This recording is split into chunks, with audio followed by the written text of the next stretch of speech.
Andrew Desiderio is a congressional reporter for Politico, and he joins me now from Washington. So, Andrew, is Joe Biden really the Democrats' best option to take on President Trump in 2020? Well, he certainly would occupy the centrist lane within today's Democratic Party, which I think is currently occupied among the candidates currently in the race by Senator Amy Klobuchar. She has sort of less experience than Joe Biden. She has less of a national profile, less of a name ID than Joe Biden does. So I think that if he were to come into the race, he would be sort of one of the immediate frontrunners, if not in the top two or three of the candidates that are currently in the race. The big disadvantage for him right now would be the fact that other candidates have already been in for 2-3 months already.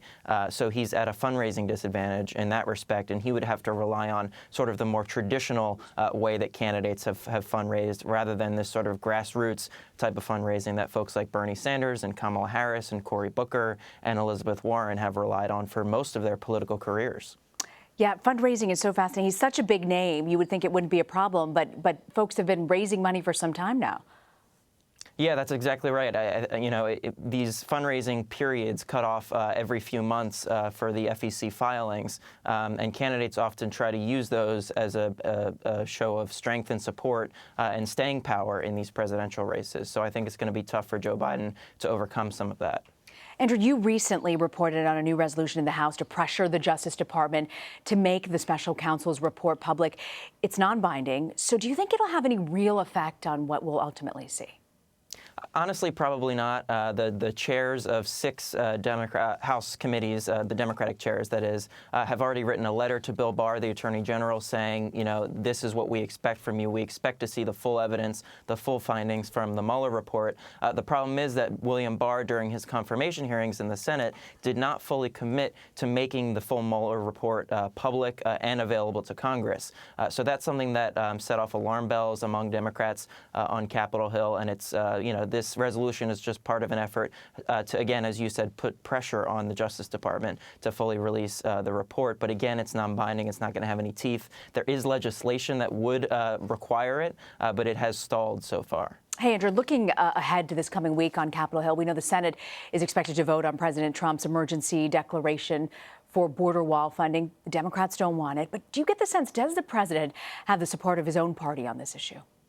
He does not have the support of his entire party on this issue. We already know that the resolution of disapproval is going to pass. I think it's less likely that it'll pass with a veto-proof majority, which would set up President Trump's, actually his first veto of his presidency. I think the holdup for a lot of senators right now is the fact that they have not gotten information yet from the Pentagon about what military construction projects from their home states would be sort of scaled down in order for this money to be made available to build a border wall. So I think senators like Mitt Romney, for example, who intellectually opposes this idea, is waiting to see whether there are certain military construction projects in his home state of Utah that might be affected or drawn down as a result of this national emergency declaration. And I think when they do get those numbers from the Pentagon, that'll turn a lot of Republican senators one way or the other. You mentioned the White House has promised a veto if his declaration is rejected. But do you think ultimately there are enough Republicans in Congress to overturn it?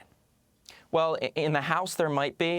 In the Senate, I think it's much less likely. You would need 67 votes. There are 47 Democrats, and only 4 or 5 Republicans so far have committed to voting for this resolution of disapproval. That brings you to about 52, 53 votes. So I don't see it getting 15 more Republican senators. I could see it getting as many as 10 more Republican senators. But I think, again, as I mentioned before, this would be President Trump's first veto, and it would remain a veto. In other words, they would not have the votes to override it. Andrew Desiderio, thank you very much for joining us, Andrew. Thank you.